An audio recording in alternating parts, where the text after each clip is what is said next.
अरे प्रीति बेटा, तुम ये क्या कर रही हो? अचानक तनुजा जी ने चौंकते हुए अपनी बहू प्रीति से कहा, जो कि 2-4 दिनों पहले ही ब्याह कर आई थी और पहली रसोई के बाद अपनी दादी सास के लिए थाली परोस रही थी। क्या हुआ मम्मी जी? मैं तो आपके कहे अनुसार दादी जी की थाली ही लगा रही हूँ, प्रीति ने शालीनता के साथ जवाब देते हुए कहा। अरे बेटा, तुम समझी नहीं, तुमने उनकी दाल की कटोरी में घी क्यों डाल दिया? तनुजा जी ने प्रीति को समझाने का प्रयास करते हुए कहा। क्यों मम्मी जी, क्या दादी जी को घी पसंद नहीं? इस बार प्रीति ने आश्चर्य से पूछ लिया। अरे बेटा, अब जब उनके पैर कब्र में लटके हैं तो उनको घी दूध की क्या जरूरत? ऐसा करो, वो घी वाली दाल की कटोरी निकाल कर किसी और को दे दो और अम्मा के लिए दूसरी कटोरी में दाल डाल दो। तनुजा जी ने फिर से प्रीति को समझाने का प्रयास करते हुए कहा। लेकिन मम्मी जी, अगर दादी जी को घी से ऐतराज नहीं तो फिर ऐसा क्यों? पूरा घर घी पड़ी हुई दाल खाए और दादी जी बिना घी की। अब प्रीति उनमें से तो थी नहीं जो सास की ज्यादती अपनी दादी सास के लिए चुपचाप सह लेती। वो तो हमेशा से ही अन्याय के खिलाफ लड़ती नजर आई थी। शादी से पहले भी हर किसी के साथ न्याय के लिए अपनी आवाज मुखर कर बैठती थी। तुमको तुम्हारे माँ बाप ने यही सिखाकर भेजा है कि अपनी सास से इस तरह से जुबान लड़ाओ? अचानक तनुजा जी का स्वर प्रीति की बातें सुनकर उग्र हो उठा, क्योंकि उनको बिल्कुल भी बर्दाश्त नहीं था कि इस घर में कोई भी उनकी बात को काटे। हमेशा ये घर उनकी ही मन मर्जी से चलता था। गांव से आई बूढ़ी सास तनुजा जी को बिल्कुल भी ना सुहाती। पूरे घर को अच्छे से अच्छा बनाकर खिलाती पिलाती, लेकिन सास के समय उनका दिल सूख जाता। सास देविका जी भी बहू की ज्यादतियों को देखती रहती, लेकिन चुप रहने के अलावा उनके पास कोई भी चारा नहीं था। अच्छा खासा पति के साथ गांव में रह रही थी, लेकिन भगवान भी सबके सुखों से कहाँ खुश रहता है। अचानक देविका जी की जिंदगी में वज्रपात हो गया और उनके पति उनको इस दुनिया में रोता बिलखता छोड़कर चले गए।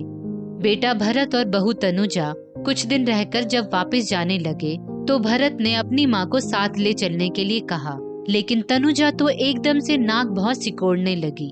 देविका जी क्योंकि तनुजा के व्यवहार से पूरी तरह परिचित थी, तो उन्होंने भरत से साफ मना कर दिया।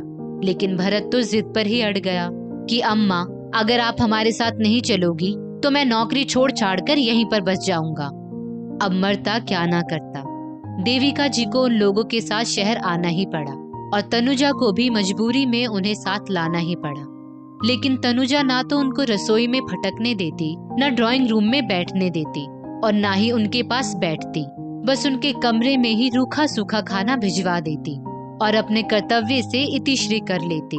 कभी कभी भरत उनको समझाया करता तो पति पत्नी में अच्छी खासी बहस हो जाती। इसीलिए देविका जी ने खुद को एकदम शांत कर लिया था और वो भरत को भी समझा देती। इसी तरह से जिंदगी चल रही थी। लेकिन जब तनुजा जी के बेटे विवेक की शादी हो गई और उसकी पत्नी प्रीति ने अपनी सास के रंग ढंग देखे तो उसे बिल्कुल भी अच्छा नहीं लगा।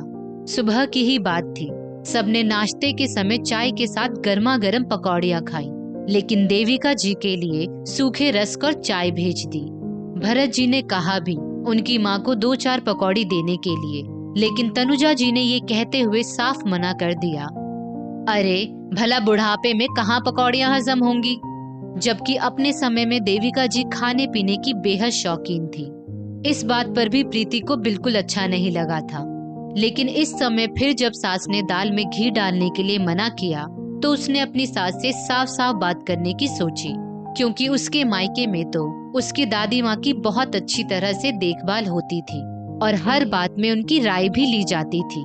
इसीलिए उसने अपनी दादी सास के लिए सास से भी आवाज मुखर कर दी। मम्मी जी, मेरे मम्मी पापा दोनों ने ही मुझे बहुत अच्छी तरह से संस्कार दिए हैं, लेकिन गलत बात के विरोध में आवाज उठाना भी सिखाया है। मम्मी जी, बुरा मत मानिएगा, लेकिन ये धन वैभव ऐश्वर्य सब कुछ दादी जी की ही बदौलत है। अगर दादी जी ने पापा जी को इस काबिल ना बनाया होता तो क्या सब कुछ संभव था? जरा सोचिए, आप उन्हीं दादी जी के साथ दोगला व्यवहार कर रही हैं। मम्मी जी, समय सबका आता है, लेकिन हम अपने भविष्य को भुलाकर अन्याय करते रहते हैं और जब हम लोगों को उसका हिसाब चुकाना होता है तब हम सोचते हैं कि हमने तो कुछ किया ही नहीं। कोई बात नहीं, आज दादी जी के साथ और कल। इतना कहकर प्रीति ने अपनी बात अधूरी ही छोड़ दी, लेकिन तनुजा जी के तो जैसे पैरों के नीचे से जमीन ही खिसक गई। हे भगवान, ये कल की आई बहू मुझको चेतावनी दे रही है, पर गलत भी क्या कह रही है। व्यक्ति अपना बोया हुआ काटता तो जरूर है, क्या मेरा बुढ़ापा भी मेरी सास की तरह ही कटेगा। भरे जाड़े में भी तनुजा जी के माथे से पसीना चूचूहा आया। क्या हुआ मम्मी जी, ये आपको इतना पसीना क्यों आ रहा है? क्या मैंने कुछ गलत कह दिया? प्रीति ने जानबूझकर अपने शब्दों पर जोर देते हुए कहा। नहीं बेटा, तुम बिल्कुल सही कह रही हो। मैं ही अम्मा के साथ गलत कर रही थी, लेकिन तुमने मेरी आंखें खोल दी। अब से तुम अपनी दादी सास का खूब ख्याल रखना।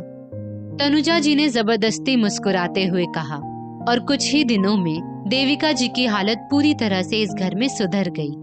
ससुर भरत जी और पति विवेक प्रीति की होशियारी से बहुत खुश हुए और तनुजा जी ना चाहते हुए भी देविका जी का ख्याल रखने लगी, क्योंकि उनको अपना भविष्य खतरे में नजर आ रहा था।